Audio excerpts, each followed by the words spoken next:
the Arduino is powered by the USB, which is connected to each of the stepper motors with 3 wires of each stepper, which is listed here.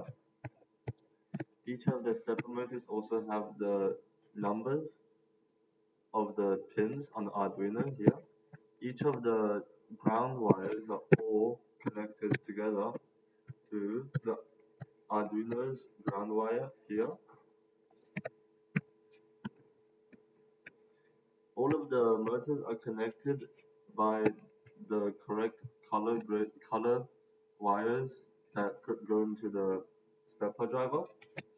All the stepper drivers are powered by a 24-volt power supply here, which is connected directly into the stepper drivers here.